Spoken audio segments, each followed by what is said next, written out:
it's Greg here with MaritimeGardening.com, and I thought I'd do a video talking about 4 ways to deal with a muddy pond, a muddy fish pond. I got a goldfish pond here. We just had a heavy rain and the water is not clear. So let's talk about this. So here I got my pond, and you can see it's quite muddy. There's about a dozen goldfish living in there of varying sizes. The biggest one's about 7 inches long, and they're all invisible, right? So how can you deal with this? One of the ways is to just do nothing. That's the cheapest and easiest. Do nothing, leave it muddy. Even though it is muddy, it's clear enough for the fish to find their food. And at least in my experience, these are feeder goldfish, the ones they feed to piranhas and stuff, the cheap ones from the pet store. It's a small p pet because these are pet food. They are tough. And I mean, this pond stays muddy all winter long. The goldfish are here. This thing freezes solid. I live in Canada. The fish live under the ice. Every time it rains, every time it melts. But basically this pond is muddy all winter long. It's frozen solid, and they're still alive in the spring. So maybe it affects their longevity. I don't know, but they live a long time, right? And I had goldfish that went in this long, that are 7 inches long, never fed them, and they're just thriving in here. Not only that, but they're procreating. Okay, so it doesn't seem to bother goldfish. I know some fish are bothered by muddy water, but it doesn't seem to bother them. So you can just leave it. And if you leave it, it might clear over time. It might not clear over time. There's, in some cases it will, and in some cases that won't. The explanation for that is quite complicated. Okay, but even if it doesn't clear, the fish will be fine. You just won't be able to see them. So if that doesn't matter to you, I mean, you can see them when they're right next to the surface. Sometimes they come up. I'm standing around talking, waving my hands. That usually scares them and they go down.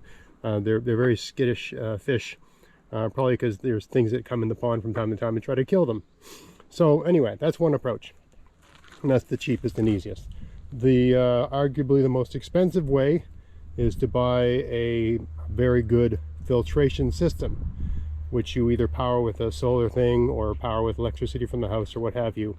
And the filters just cycle the water perpetually, and they eventually clean it. Then you got to clean the filters, right? So you got to buy the thing, you got to supply the electricity, you got to clean the filters. It's a sort of high maintenance, high cost, sort of effort on your part. And of course you got to remove it in the winter and put it back in the spring. You can't leave it there all winter, at least not where I live, because freezing sort of wrecks everything. So I don't opt for that. I do have you can see up here, I've got a little solar panel, and attached to that duct decoy underneath is a little water pump, and it's attached to a tube that goes over to here, where you can see, sorry, my shadow, the sun's in the wrong place for video making today. You can see water running there. That's water coming out of that tube.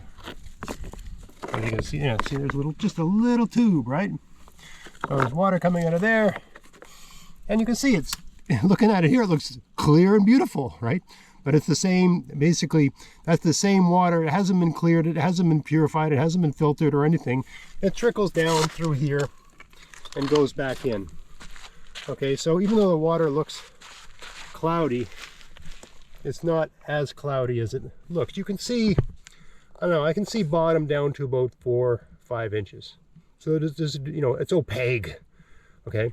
Anyway, this, I'm moving the water around so it's not completely stagnant. Of course, every time it rains, the water gets agitated.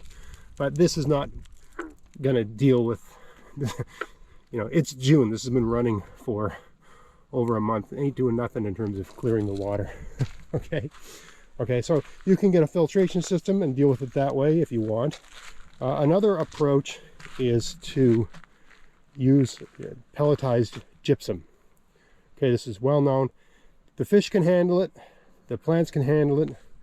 If I threw maybe like a gallon bucket, just distributed everywhere here, of pelletized gypsum on this tonight and came out tomorrow morning, it would be clearer. And I've done videos playing around with gypsum. Okay, so that will work. There's a goldfish right there. I don't know if you can see that over by that buttercup. It's going to run away if I get too close. I don't know if you can see that guy, but there's one over there by the buttercup, about an inch below the surface. Anyway, so pelletized gypsum will work if you put enough of it in. I don't bother, it's just not worth the cost here. It's not that expensive, right? But one good rain and it looks like this again, right? So generally speaking, I just leave it like this most of the time. But once in a while, I want to see my fish and I want to clear the water, especially if I know there's going to be a long stretch where there isn't any heavy rain coming, which, and there's Mr. Frog, I'm hoping we're into. Anyway, the fourth way, and this doesn't cost anything, and it's really not that much work, is to siphon all the water out and fill it back up using a water source, like you know, if you had water coming off your roof from light rains, or you've got a well like I do, you know, so if you're infinite water where I live anyway, I don't have problems with my well running dry. If that's a problem for you, that's probably not a good idea. If you were attached to municipal water, your water bill is going to go up, so it's probably a waste of money, but that all depends on you. There's the big goldfish over there, two of them right side by side. They're probably invisible to your eye, but they're right over there. Anyway, that's what I'm going to do today. I'm going to siphon this pond. I'm going to show you how to do that if you don't know how to siphon a pond, and then I'm going to fill it back up and show you what it looks like when that's all done, and we can enjoy our fish. And what I do is I drain the water down until it's you know, just a puddle, and because goldfish are tough, they can take it. And then I turn the water hose on and fill it back up. Yeah, the goldfish are feeding now. They've gotten used to me being around. I don't know if you can see them. Anyway, I feel bad. You can see that guy popping around in the weeds up there, just having a good old time, feeding in those roots of my watercress. Great pond plant, great cheap pond plant, by the way. Anyway, let's get going with that project, and I'll show you how I do it. Okay, so step one is you need a hose that's long enough to go from your pond to some point that is lower than the bottom of the pond, right? Doesn't matter that the point you're taking it to. The siphon works by water pressure, right? You've got a high point where you're drawing water from, and a low point where you're sending the water to, and the water's running down the hose. It's creating suction, creating a vacuum, and once you've got enough water in the hose, as it's pouring out of the hose, it's sucking water into the hose through gravity and suction, and it's all going out on its own. It's kind of miraculous. When you show it to kids, they think it's like a magic trick. So I've got a hose long enough to do that. I have found for the distance I have here, which is, I don't know, what is that? 10, 20, 30, 40, let's say that's 50 feet. That's about a 50-foot hose. A gallon of water is about enough. So you just pick up the hose, pour a gallon of water into it, and then stick it in the pond. I mean, there's different ways you can do this, but do not, I repeat, do not go to the other end of that hose and start sucking on it. Okay? It's too much hose. I'm going to guess that most human beings cannot suck hard enough to draw the water down. It's probably kind of nasty, and you also run the risk of getting a good mouthful of goldfish pond water, which I wouldn't recommend to anyone. So this hose here, I've screwed, this is just an old water bottle, and I've just screwed it into the end of the hose as like a funnel to help me get the water in. Okay, you don't have to do this, but it helps. So now all I got to do is just pour the entire thing in. Sure, this is not, you know, waterproof. It's not airtight. It doesn't matter. We're just getting a volume of water in that hose, and through its own weight and gravity, it should be able to suck the water out of the pond. A whole gallon. I don't know if I had that on camera. I apologize. Maybe I might have been too close to the camera. We pour that in, just keep it going. Commit. A whole gallon. And as soon as you got that in, you get it in the pond. And then you check the other end to confirm that it's drawing water. Okay, so I've drained that. got it in the pond. Okay. You want to have it in the pond in some way where it won't get stuck in the mud. Okay, so what do I got here? Got a stick here. I got a stick here with a little fork. Okay, so I'm just gonna fetch it up in that stick. Hopefully that'll keep it from getting down in the mud. I'll put a weight on it over here, like that. Must have another brick somewhere, a rock. This will do.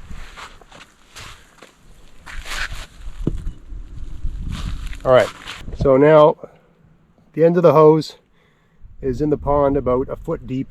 Okay, this pond's about, the water's just over 2 feet deep in this pond. Okay, let's go confirm that the water's coming out the other end.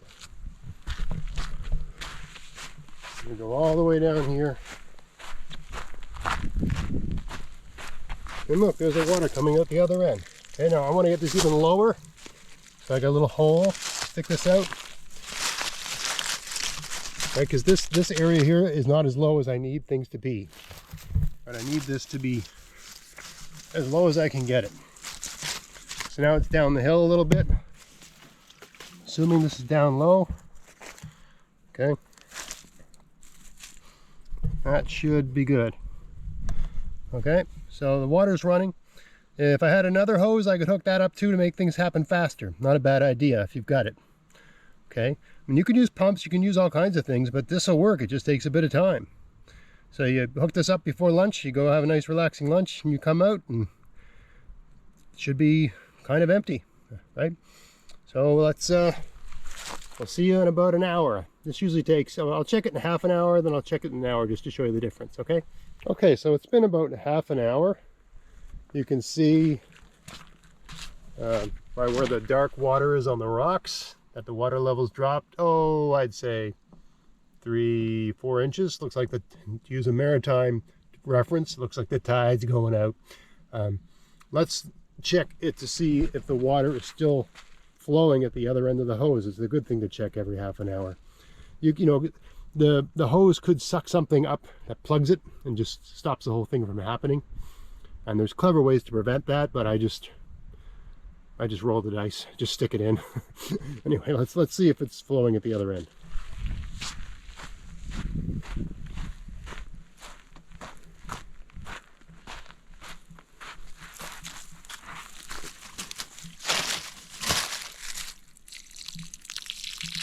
So, yep.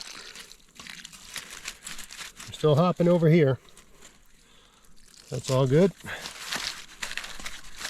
Good. All right, so that's all working away. I'm going to give it a good hour now. So we'll see you in an hour. Okay, so it's been about an hour and a half now, and I've drained everything that's going to come out easily. I still got, you know, decent amount of water in there, but I've drained probably 90% of the water in the pond. Okay, fish are still alive. You can see them sort of float around in there. But of course, if I left it like this for too long, the water would, you know, there wouldn't be enough oxygen in the water for the fish. Anyway, so now it's time to turn on the hose and fill it back up. That'll probably take a good hour, and then we'll see how much more clear it is. I mean, you can still see there's some cloudy water down there and that sort of thing. But by draining it out, we've taken all that clay that's suspended in the water, and it's gone, and the water's gone. So problem solved in a sense, right? All right, let's fill this back up, and I'll see you when that's all done. All right, here we are. It's been about 2 hours. I didn't have the hose on full blast, so it took about 2 hours for it to fill back up. I don't know if you can see how clear it is, because it's kind of like, almost like you need polarized lenses. But yeah, like, I don't know if I can get an angle or something, but I can see the bottom now. You know, I can see down 16, almost 2 feet, whereas I couldn't before. There's just because of the angle of the sun, it's reflecting off, and that's why. But I hope you can tell the difference in clarity. It's not perfect, but I can see the bottom. I can see more than 4 inches. We had about 4 inches. You know, I could see down 4 inches. Any deeper than that, and I couldn't see the bottom. And now I can see down a good oh, 16 inches, almost 2 feet sort of thing. So much clearer. Unfortunately, the fish are all, I think they're a little traumatized from having the pond drained, so they're really not out and about. They're just hunkered down wherever they were. They're just waiting for the world to get normal again. They'll calm down a little bit. The pump's working again. You can see the water moving there, right? So it's all good. Everything's back to normal. That is a way to clear a pond. Again, I don't think goldfish care. Maybe some kinds of goldfish do, but the cheap ones don't seem to mind muddy water. But, I know tomorrow morning I'll come out here just after sunrise and they'll be all around and it'll be nice to enjoy them. This is the sort of thing, if we're having guests and I know they're going to want to look at the garden, or if I'm doing one of my garden tours or something like that, and I've got the wherewithal, and I think the pond needs it, I'll drain it to clear the water. But certainly not a necessity, but way easier than having an expensive filtration system.